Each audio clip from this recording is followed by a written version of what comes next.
Hey, good morning. My name is Chen, managing partner of SNZ Capital. So SNZ Capital is a Asian-based crypto fund. So today's topic is about AI and the Web3. So we're gonna, for this panel, is more focusing on unicorns, incubation, and investments. So yeah, previously I think the last panel, pretty good investors, they all mentioned about all the factors can attract investors' attention. And I think in this one, we're gonna more dig a little bit into, from our point of view, so what's kind of like limiting the scope to AI and the Web3. And glad to introduce you and Miko and Scott. So I will ask them to introduce themselves, and we're gonna get into the topic. Sure. I'm Scott. Nice to meet you all. I'm at CoinList. If you're not familiar with CoinList, we've been around since 2017. The original idea for CoinList was basically how do you do a token sale compliantly in the US? I think one of the old panelists before on the last panel was talking about Filecoin. That was the first one that we did back in 2017. And we've been doing that for past effectively 6 years and a bunch of other things. We help launch and support new protocols and new tokens and their teams. Filecoin was the first, but Solana, Near, tons of different things over the years, about 55 in total. Yeah, hi. Maybe this one? Yeah, hi. I'm Miko with Gumi Cryptos Capital. So we got started in 2018. So last cycle, seed stage, OpenSea, 1inch, Yield Guild games. So, got an early start, and now we're working on our fund $210 million venture instrument. We do early stage work. So basically seed, pre-seed, latest A, but usually not. Average check sizes between like 1 to 3 million or so. And yeah, that's a bit about us. We're basically 5 investment professionals, 4 in the San Francisco Bay Area. So we're definitely, I guess, local. So that's a little bit about us. Good. I think a little bit more history is about the AGI. I think since might be late 2022, right? So all of a sudden it's coming up, and about almost 2 years now.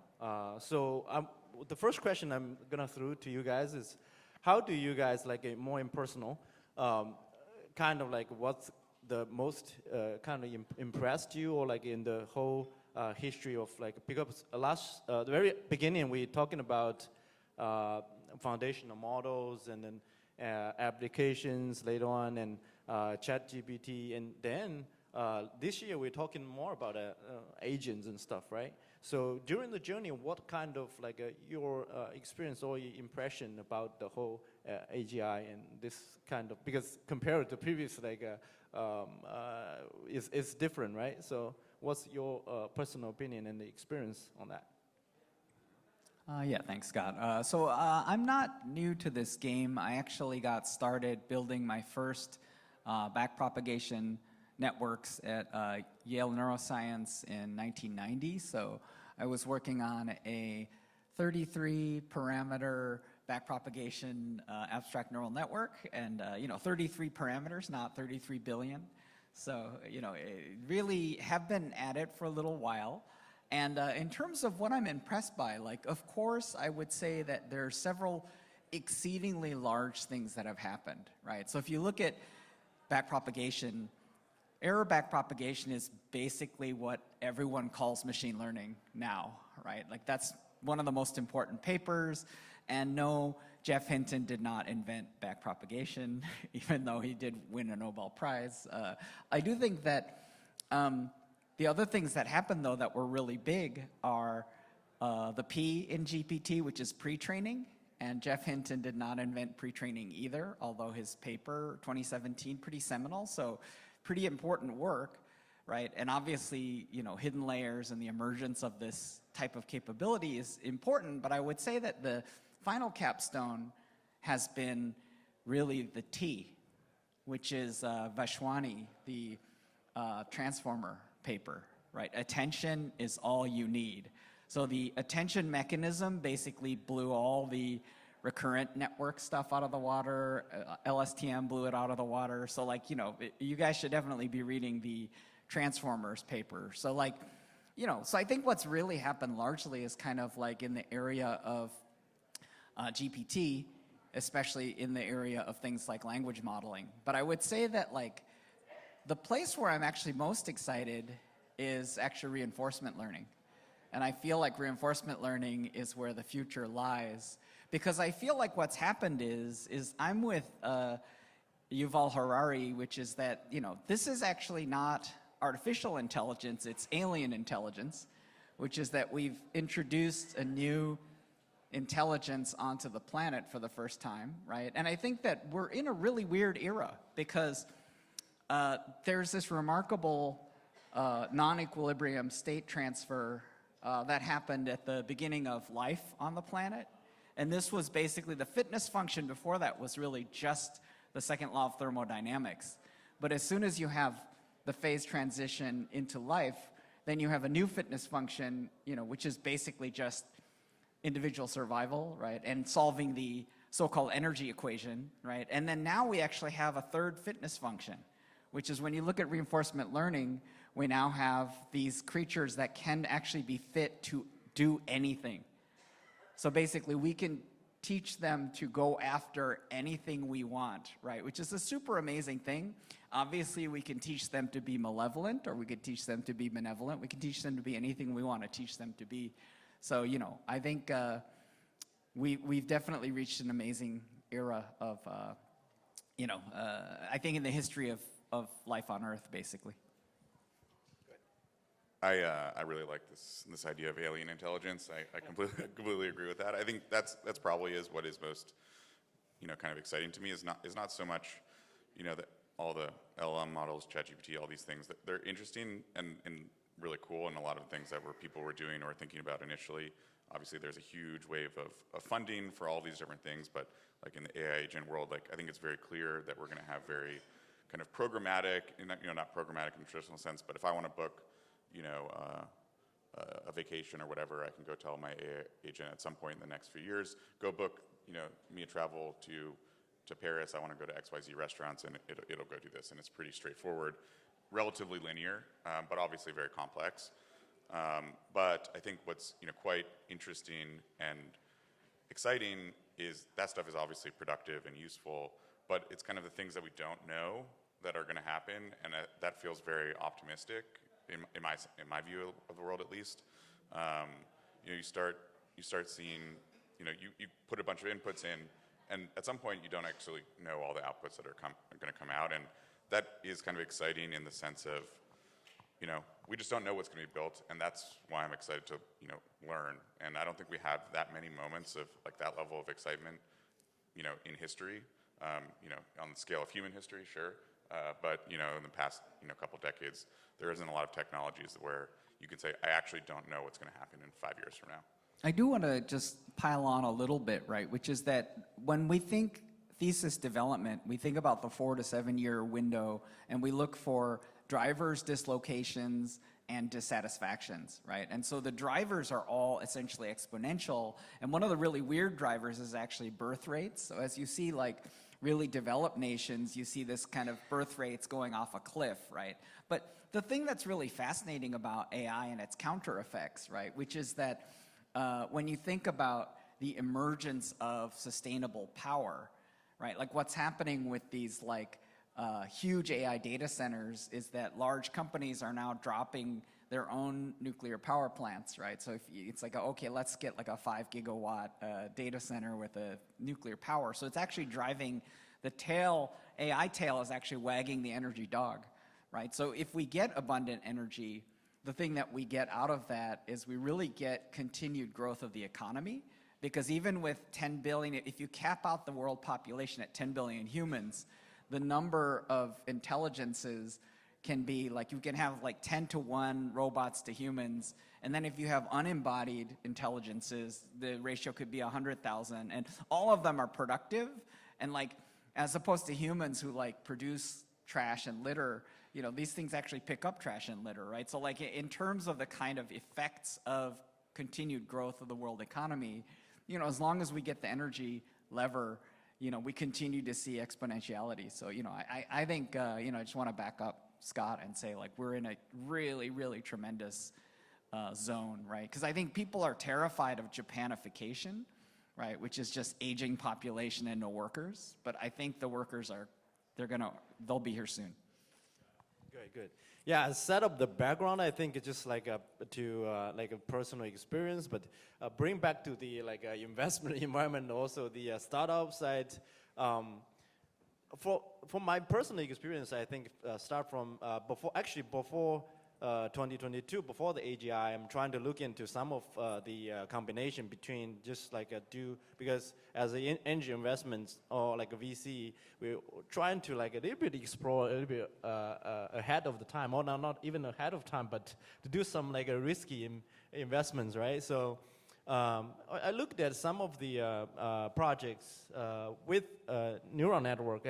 Back then is still, I did some like investment there, but all of a sudden after the AGI, everything is coming up, and the AGI can combine with everything, right? AGI plus everything. Then it's a little bit kind of like for me, it's like it evolves so fast and a little bit lost, right? So in the back in 1 to 2 years, we're really cautious on some of the stuff. But I think looking back in a year and two probably, so something is kind of like you can see a trend or something just like makes more sense right now.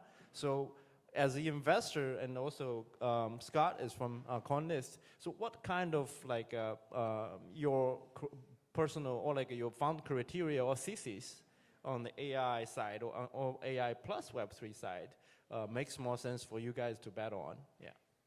I mean, I think if you go back to the basics, I think one of the really difficult things is that 99.95% of AI startups, especially at the intersection of AI and Web3, are probably going to not work, which is a lower hit rate than traditional venture, by the way, right? So I think one of the really interesting concerns when you go on to the open side is where the opportunity is. Because when you look at proprietary AI, if you're building on top of, say, ChatGPT, right, if you have a venture scale outcome, you're just going to get stepped on, right? If your company is so great and you're making so much money, that money's going to go to the platform. Platform's not going to tolerate you sitting on top, right? So the only kind of counterweight to that are things like Llama, which are open. So if you're building on open, then you have a chance. I would say from a pure thesis perspective, there's obviously pure Web2 AI, which we don't directly invest, right? And there's certain segments where we're starting to see real hits, I would say. So we're starting to see legal. So the legal profession will be, permanently transformed. So that's going different. I would say education's probably going to be completely unrecognizable. I would say sales. So things like CRM, probably will be completely unrecognizable. But when you really look at the combination intersection of Web3 plus AI, a couple things you notice right away, which is you notice that there's a lot of low conviction founders, which is pretty bad, right? So there's buzzword bingo happening, so none of those will work. And so then the question is what is the natural synergy between these things? And the best way I would put it, so Peter Thiel basically says crypto is libertarian, and in his mind that means good, and AI is communist, which in his mind is bad. Obviously, communism is problematic, but I would say that, to me, my take is a little different, which is that AI is the technology that says maybe, whereas cryptography is the technology that says no, definitely not, right? And I think that those things do need to cooperate, right? Because I do think that you can't have a world where everything is maybe, because everything needs boundaries. Right? So if we're going to have an internet with integrity, and we're going to have an internet with truth and falsity, and we're going to have an internet with kind of royalty and payments, and if we're going to have it with intellectual property, then we absolutely need cryptographic mechanisms, and with privacy, for example, right? So all of these things require integrity, and AI doesn't have any integrity inherently, right? Everything to an AI is a statistical maybe, right? So it's like, oh, can I have that data? Maybe, right? Okay, it's mine, right? So that's it. So the key takeaway there would be like AI need a boundary, and blockchain or crypto probably can give that boundary. So that's right, right? And it can also counteract the tendencies and powers of centralization that are inherent to AI, right? When I say inherent, basically there's 3 drivers for AI.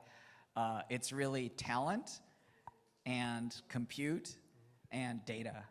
And so if you look at those 3 drivers, data is the place where we start, where decentralization has to begin with data. So like, I think that ultimately, the natural center of gravity for the winners of AI are going to be centralized powers. So we need an offset. And I think that's where open source comes in as well. So Scott, is it possible like blockchain or crypto possibly give them better monetization, or like another way of monetization for AI as well, or what's your opinion? I think, going back to like your other question, to answer this one a little bit as well. I mean, early on, as we started to see more AI crypto intersection, it was mostly word soup or low conviction founders who, were thinking of some idea and then wanted to pivot and do something else. I think the first question that I'm looking to like kind of answer in the context of some type of crypto AI intersection company or project is, there's the AI component.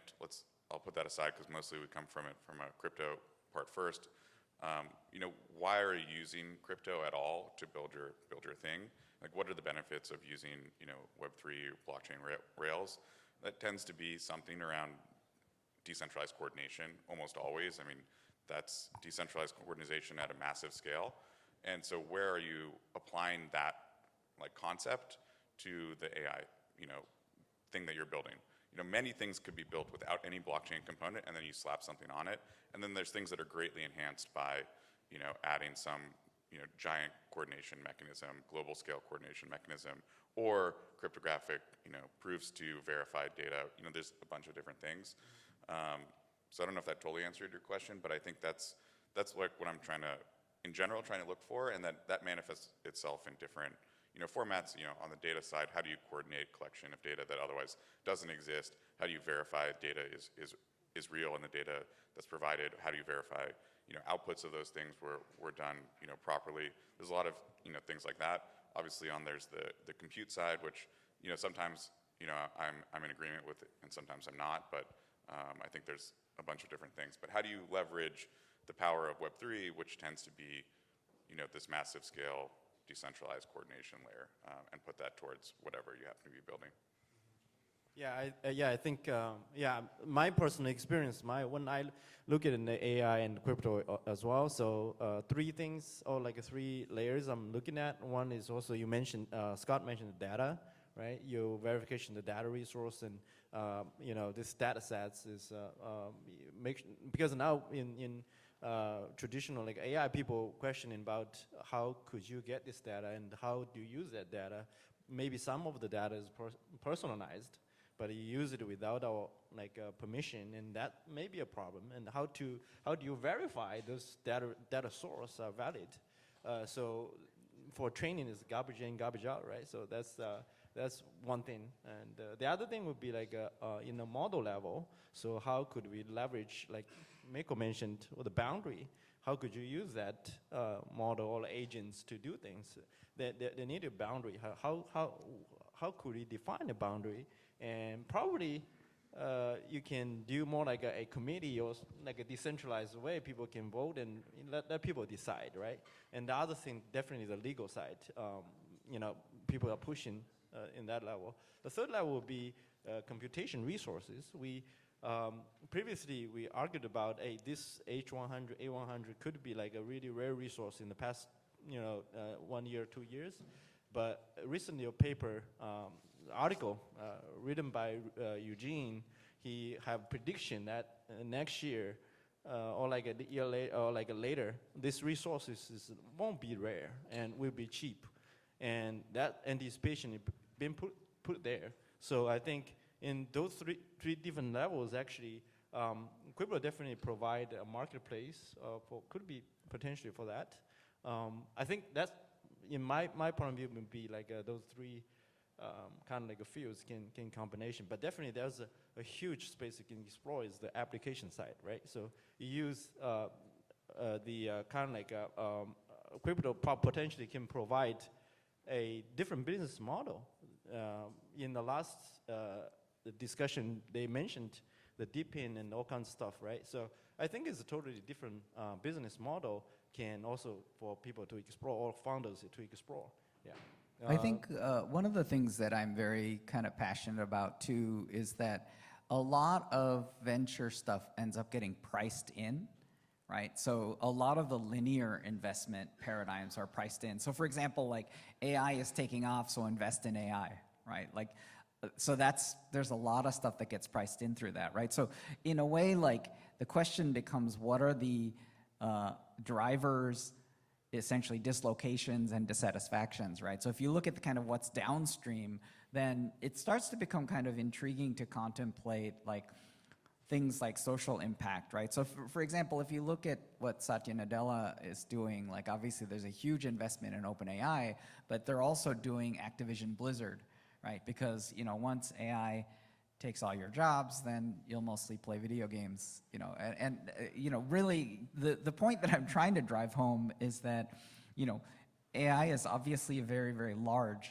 but I think in order to invest cleverly, it's also important to kind of try to understand the slipstream, right? Because for example, when you look at something like Bitcoin, right? One of the really interesting things becomes whether or not you believe in the availability of abundant energy, right? So if you believe in the availability of abundant energy, then the thing that becomes really strange is proof of work, right? So what happens when the price of electricity drops to close to zero? Like what happens to proof of work? It becomes really interesting, right? So, you know, I think one of the things Keith was talking about is compute. And the thing that's fascinating is, and he was also talking about data, right? There's a relatively famous saying, data is the new oil, right? This is wrong. Like it's actually a bad thing to say because it's the wrong perspective. It's a perspective that comes from Web 2, right? Like if you're Facebook and you have my data, maybe you can extract $100 a year from my data, right? And let's say, you know, you have Scott's data, right? Then you can probably extract the same amount of money, right? So the point is that oil is a fungible commodity, but in reality, it isn't so at all, right? That if you look at the history of cryptography, the existence of a 1 or a 0 in a military context can be the fate of an entire nation, right? Like either the general is there or they're somewhere else, right? So if you know that they're there, your military strategy changes, right? So the point that I'm trying to make is that data is not fungible, and so I think treating it as fungible is a mistake, right? So I think when we think about how this works out, I think the thing that's really interesting becomes, why is data important? And it's important because of its non-fungibility, right? That's what makes it, I think, interesting, right? Because if it were fungible, then I think centralizers and extractors would win. So I think that, and to me, these are big stakes. The reason why they're big stakes is that if you go back into the history of cypherpunk, you can't extract cypherpunk from cyberpunk. And when you look at the history of cyberpunk, most cyberpunk fiction features dystopian societies, right? With corporate and criminal enterprises exceeding the power of government. So centralizers basically go out of control, right? And you end up with, like in Blade Runner, you have the Tyrell Corporation, which effectively has the patent on replicating humans, you know, and then that patent is used to create essentially like some form of, you know, enslaved humanoid species, right? And so it's very dystopian, but the point being that centralized power is a feature of cyberpunk.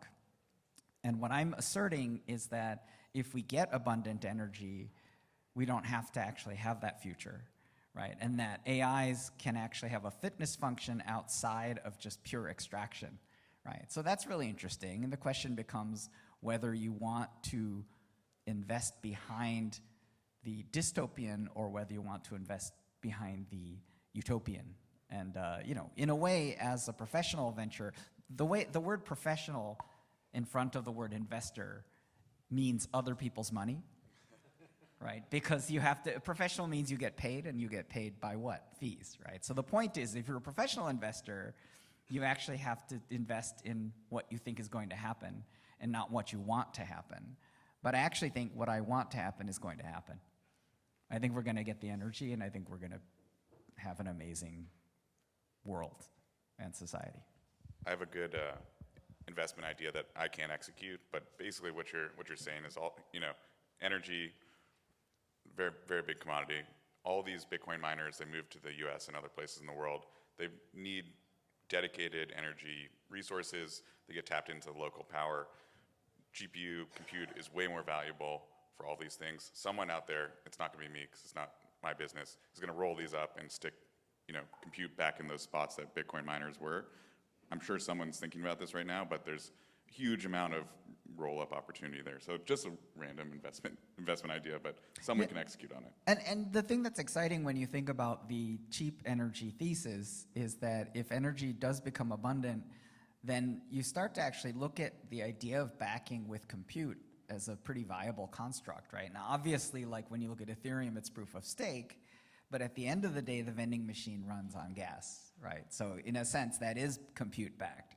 So, you know, compute-backed networks actually become pretty interesting again, you know, as opposed to proof of work. Because when you look at the ethos, like I was talking with Dima Buterin, Vitalik's dad, and he was talking about the birth of Ethereum, and he said that there was a point in the Ethereum culture where they decided to embrace abundance, which is why there's like llamacorns and buffacorns and rainbows and UFOs, as opposed to kind of the Bitcoin culture, which is based on 21 million, right? So Bitcoin culture is based on scarcity. So the lever of whether we have scarcity or abundance is gonna drive which culture ends up becoming dominant. So, you know, it's an interesting world. Interesting. Bring back to the investment side. I think this is kind of like a investment philosophy. You guys just like you know, are pretty clear there. Let's anticipate like what kind of like a thesis or what kind of like idea you think possibly going to be like a unicorn type of you know, project in either pure AI or AI plus crypto side. So one of the thesis primitives that I'm pursuing right now is the application area of cybersecurity, and in particular, really interested in smart contract audit. And so for us, like, we definitely are passionate about this. You know, we have seen a bunch of lazy approaches, like things like language modeling for smart contract audit, which we don't believe in, but we think that kind of massively parallel what I call artificial stupidity, right, which is basically reinforcement learning, right? So really, really massively parallel reinforcement learning as part of the arms race for smart contract security, you know, and obviously when we think about things like Lazarus and state-level threat actors, the amount of compute they can throw towards hacking is pretty prolific, right? So I think that, you know, ultimately the arms race will be such that, you know, humans doing audits is going to not be possible, and I think it's really going to only be machines. So, you know, I think we're very excited about that, and we think there's a huge potential winner, because if you have algorithmic superiority, then you can be worth any amount of money. I think, one, I think it's a very good thesis because I believe in that, but also I think it's interesting because it's one category that anyone who's doing smart contracts, anyone who's building these things, you are obligated to do an audit, like regardless, it's necessary. And therefore, as the arms race increases, like if you think about the implications of what all these things are going to lead us to, you're going to have to keep up with the Joneses, and it's always you have to keep up with the Joneses. And so I think anything that's building this sector is going to become immediately and obviously necessary. So I agree with that. The other thing that you were talking about before, which I think about a lot, is I agree data is not fungible, and the coordination of data is extremely challenging and important. There's a lot of the stuff that's been built has been built right now on an existing trove of data that already exists and people produced at some point and collected. But there's a lot of data sets that just, like, you can't even go buy them if you want to right now. If, I was talking to Max in the back, he was saying, these cars don't have enough information about people crossing the street at night. People don't take pictures, they don't take videos of people crossing the street at night. It's not something that we're adding to the collection of trove of data, and coordinating that type of data. That data is much more valuable to whatever car manufacturer or whatever. And there's an infinite number of these possibilities of different things that you might want, because at some point we're going to run out of available data effectively.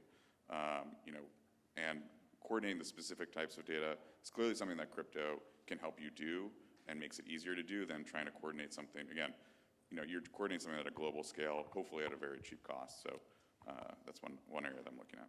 And I think the synergy, because the AI perspective on information is data.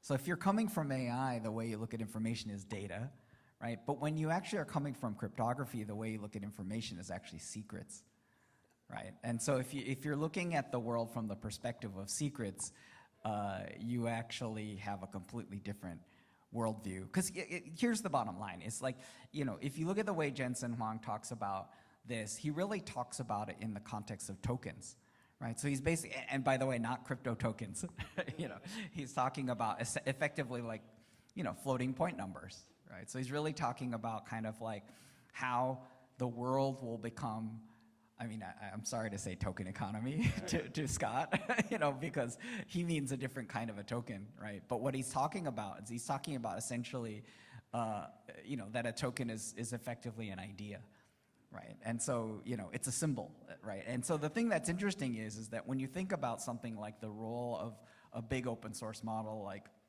Llama 405B, right? It's a huge net producer of synthetic data. Right, so the thing that's really interesting is when people talk about training data, right? The thing about synthetic data is basically fungible, right? With data as long as the underlying tokens are real, as long as the master model is trained well, right? So the point I'm trying to make is that data, if you look at it from the perspective of data is fungible, right? Because like when you think about data being oil, what about synthetic oil?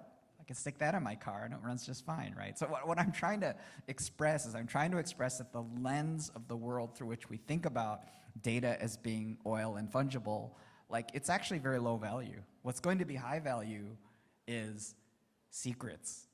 Secrets will be very high value. And I think that's going to be the realm of venture. It's a bit of a contrarian perspective, but I think secrecy is huge. Yeah, aside from the ideas or like those innovations people are making, all the technologies, then in this specific field, like AI plus crypto, this kind of regime, do you think there's any special challenge or like add up to the founder or any other kind of factors there can lead this project finally to a unicorn? Or, we think one of the biggest gating factors is going to be mindset. Right, mindset. So when we look at founders, we're really interested in their mindset. Because I'll give you an example. I just said to you guys that secrecy is the high value, right? That's the mindset, right? That's very different from saying privacy, right? So if someone is really like, oh, I'm very interested in privacy and I want to do privacy, right? You're probably going to run into some regulators at some point, right? You're probably going to be confronting AML at some point. You're probably going to have issues if that's your mindset, right? Whereas if your mindset's secrecy, you're actually in a much better vantage point, right? So in terms of the gating factors, we're definitely really interested in mechanism, and we're interested in mindset, and how mindset informs mechanism, right? Because ultimately, people have to solve problems. Right, and so the mechanism is how do you solve the problem, and the mindset is who's generating the solution, right? So I think if you have the wrong mindset, and this all kind of comes out in the problem definition. Mm-hmm. So the first thing that I look at in a deck is the problem slide, because people Like if you think your problem is my lawnmower ran out of gas, and you go get gas and you fill your lawnmower, you'll be disappointed to learn that your lawnmower is an electric lawnmower, right? So my point is the problem definition is everything. If you define the problem incorrectly, then there's no solution. Like you're gonna solve the wrong problem. So I would say mindset is the critical gating factor for success or failure of unicorns in this era. That's my feeling. So how big is the problem, and how the problem is properly defined, and what is your solution? Well, that's kind of like a composed of every. Yeah. Okay. Like what do you even think the problem is? Because if you think the problem is something that it isn't, then you'll never get there, right? I mean, specific to the crypto AI intersection, I think crypto invites a lot of challenges that a founder might not have to deal with in the context of, building somewhere else. I mean, predominantly, you're introducing a whole different set of technologies and like challenge, like a whole different set of technologies to whatever you were building on top of whatever problem you're trying to solve. Most of the time, these things end up having tokens with fluctuating prices, and I think, that by itself is challenging. Most startup equity is not mark to market every single day. So I do think a lot of it does come down to like the founders and the team and how they approach these sets of problems. I think crypto is a challenge from a team, management, and especially as you scale, it becomes even more challenging. How do you organize this team to operate within a very dynamic space? Not to say that everything is not dynamic, but it becomes everyone's chasing some narrative very quickly and very easily, and that's almost always a recipe for failure. If you have defined your problem set, as Miko was saying, and are trying to accomplish that and provide solutions and build around that, and are focused on that, obviously you pivot sometimes, but you have to kind of stick through that through thick and thin. I think people who generically assume adding crypto to this is going to make your life easier is like absolutely not. It's going to make your life way harder. Yeah, exactly. So this is because kind of like adding a totally different component to your system compared to like kind of like a regular startup, right? So this is a totally different regime for some of the founders to explore. And it's the same question that I'm asking at the start of a lot of those conversations, or maybe somewhere in the middle, which is why are you doing this? Like, why are you doing this with Web3 or crypto? Because if you don't really fundamentally believe that this is the only and perfect solution for what you're doing, then you probably are not going to stick it around to the end, nor are you going to really be able to, complete that. I think like there's an older story, like the Helium founders. They'd been around, Silicon Valley for a long time. At some point, they landed on, the only way that we can achieve this kind of network is actually to implement, a crypto backend solution. They've been trying to build the same set of problem for, I don't know, I think it was 5 years before they landed on crypto. And it wasn't just because they thought this was, a way to get rich. It was because this was the only way to solve the thing that they were, trying to solve. Yeah, good point. Actually, we met several of those projects and founders. They're trying to scale their solution in Web2 way, but they met certain kind of ceiling. But all of a sudden, they found Web3 has, can bring new business model. Can, in a simple word, they turn this kind of like a cost into revenue previously. Then, they scale their company to another level. I think that's some of the good story to tell. But to move forward the conversation in the this kind of a field, do you think like even in traditional AI, right? So AGI regime, what kind of like the regulation side can touch a little bit on that as well? So what's your like anticipation and the regulation side to go over the entire AGI regime, or what crypto potentially can do? Because Miko previously mentioned this part is like probably blockchain and crypto can cage this thing, or like put a boundary there, and by code or by governance, right? Decentralized governance. So what's your thoughts on this part? Yeah, so I think of basically So when I reason about the problem set, like I generally think of AI as being wish-granting genies, right? And I think one of the problems with those in the mythology is that you have to be really precise about what you're wishing for, or you'll get something horrible, right? And the thing about it is that, you know, I don't think of regulations as bottles for genies. I actually think of cryptography as bottles for genies, right? Because I think that regulation has always historically been slow and stupid and bad, right? Which isn't to say that I don't think regulation needs to exist. Like, I'm not one of those crazies. Like, regulation does need to exist. I just think we're bad at producing regulation that has the desired effect because it's nonlinear, right? And so we're kind of in a tough spot, honestly. I would say this, right, which is, you know, people are worried about the paperclip problem or the gray goo problem or the equivalent of those in biotech, right? And so obviously, like, the world can be rendered into a very inoperable state if we do it badly. But I would say this is one of the big hopes is this, right, which is that AI itself makes regulation of anything easier, right? Because, you know, if you look at a country like Japan, Japan is a very tightly regulated country. Financial services, including crypto and Bitcoin, are like very, very like tightly regulated. And the regulations are heavy and complex, right? But the thing that's really exciting about the emergence of AI is that compliance with heavy, complex regulation becomes pretty trivial for everyone, right? That's the amazing part, is that AIs can digest all the regulation rules and can kind of guide people to comply much more easily, which means that a regime like a Japan actually has kind of a brighter future with respect to their style of regulation. So I believe that AI is going to make compliance so much easier and nicer for everyone. So it just means that the potential for having complex regulatory schemes it's unprecedentedly available, which I think is good. It's good because, like, we are going to need more regulations to keep people safe from these extremely bad outcomes, potential outcomes.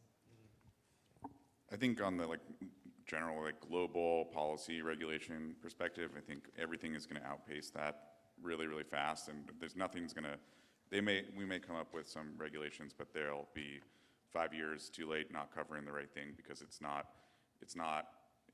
linear. It's exponential. I think, you know, if you're thinking about regulation from an investor or a founder perspective, I think, yeah, it's like what is it's the same thing. It's like, what is this going to dislocate and make necessary? So like, you can build a lot of technologies. Like, if you believe that, you know, AI is going to make regulatory compliance significantly easier, maybe you should be building that technology and applying it and giving it to the, you know, the Japanese government or whoever. Or if you think that that's true as well, like, one of the biggest moats that, you know, banks here have in the U.S. is like there's constantly evolving regulation.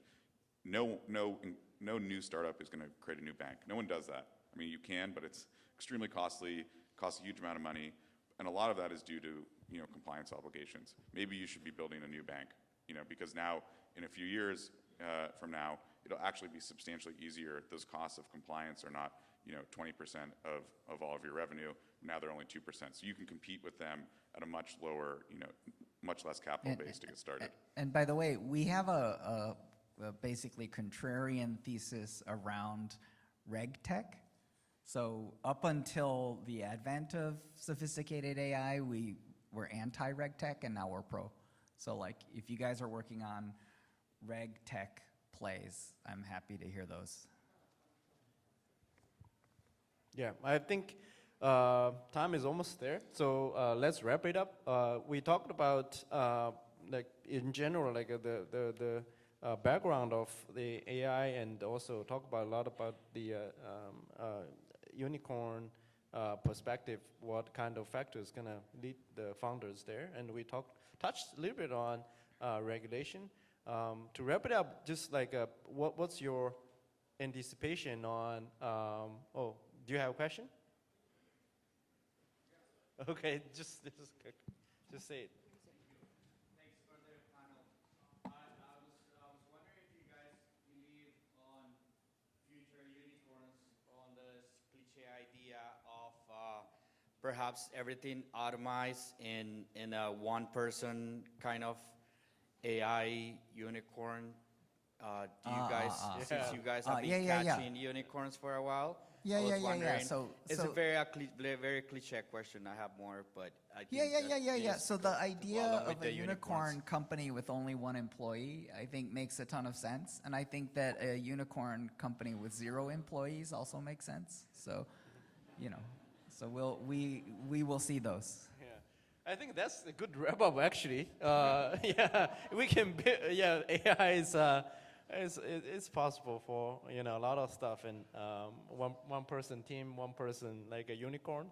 Yeah, I think that's. We're wondering who the investment counter signatory will be if it's 0 persons. That's why we have DocuSign. Right? You don't need anyone. Yeah. Very Recently, good. the AI token, right? The GOAT. That's right. Yeah, that's. Yeah, I think GOAT. it explains something, but maybe not is a good example, but there's some example there. I think it's the good one. Yeah. I mean, I think that is kind of an example of like why it's exciting, right? Is because there's a lot of kind of linear outcomes that you can predict, and then there's some stuff that's really hard to predict and really hard even if you put all the right inputs in. I think you were saying something similar. It's like if you're not exactly precise, you're not going to get exactly the results that you want. And I think not getting the results that you want is what's extremely powerful, actually. And I just as a capstone, like I definitely think that if we have abundant energy, what we get in the long run is basically open source. And I think that, with the driver of open source as a platform, what happens is that public goods pile up, right? So that's the excitement, right? Which is the excitement is that we get decentralized coordination and ownership. And what happens, of course, is that centralized extraction basically becomes non-preferred. Right, so that's the more utopian option. So I think it's really gated on whether we have the literal power to do that, to create that future. Yeah, thank you very much for Scott and Miko. And I think we're gonna hang out here for a while. So if you have any questions, just directly talk to us. Yeah. And I'm looking for cybersecurity, smart contract audit. I'm looking for reg tech.